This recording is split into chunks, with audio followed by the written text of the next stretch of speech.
In this video, we're going to find the average of a function.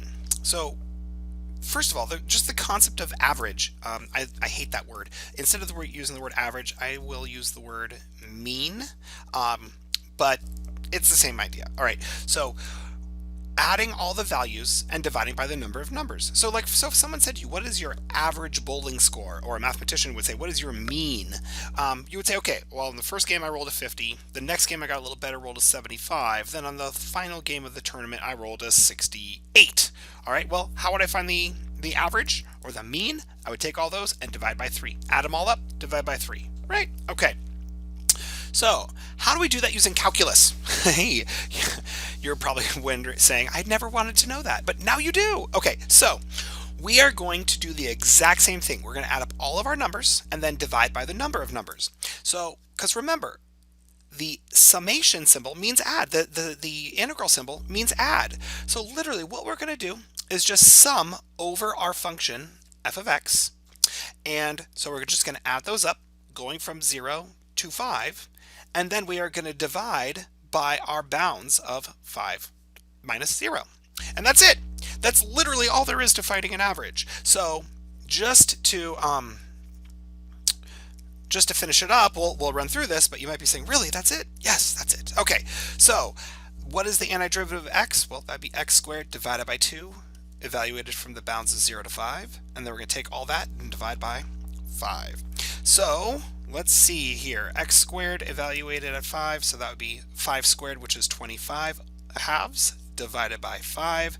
And working with this, that would be the same thing as 25 halves divided by 5, which would be the same thing as 25 halves times 1 over 5.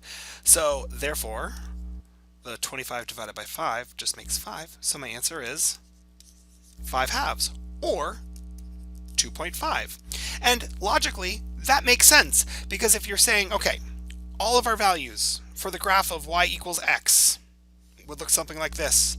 And if I'm going from 0 to 5, what would the middle of that be? Well, halfway in between 0 and 5 would be 2.5. So the average would be 2.5. There you go. Okay, but what if your function isn't that? That is a typo.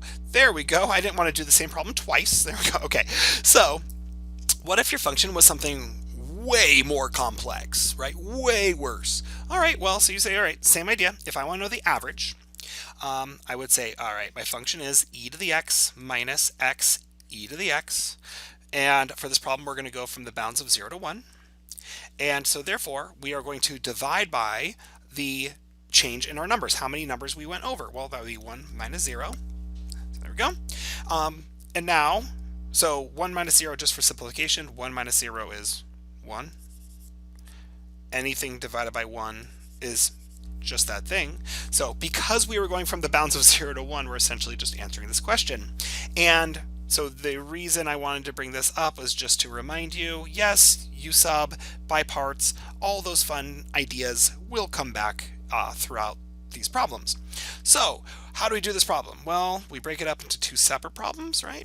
Because the first one would be very simple to solve, right? This first one of e to the x dx would just be e to the x evaluated from 0 to 1, and we'll take care of that in a minute. Well, I'll leave it like this. So therefore, x e to the x dx. So now we say, how do we do this problem? How do I do this antiderivative? Well, I don't see a good u-sub, so let's try by parts. I'm going to take the derivative of x, and I'm going to take the antiderivative of e to the x.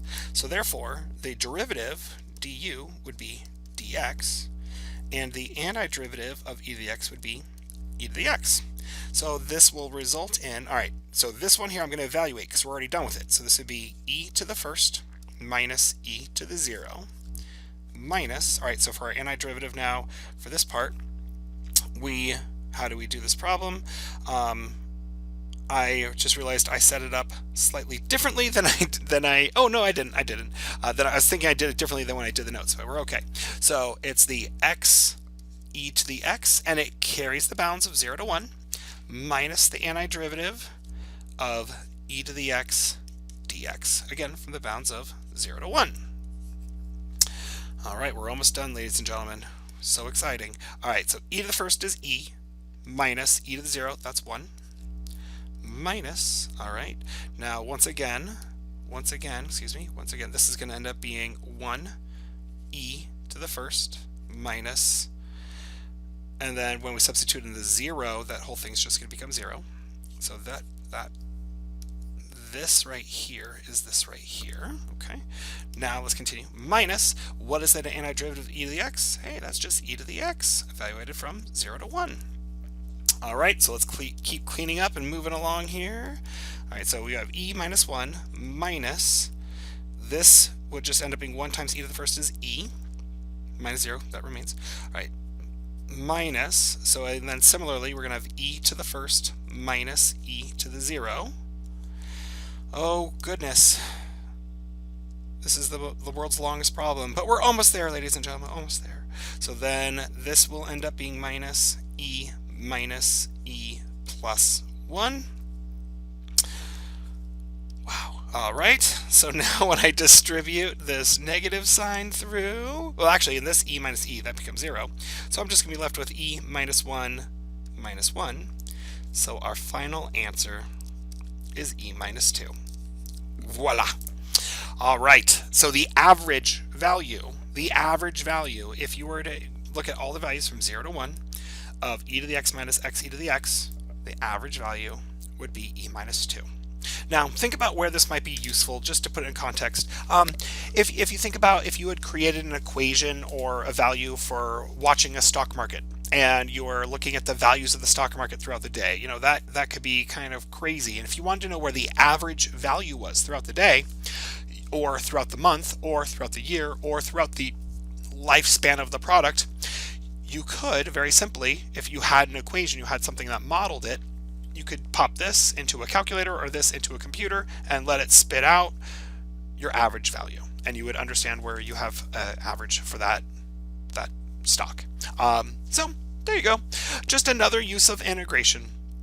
So thus completes the topic of average. So I will see you guys in the next video.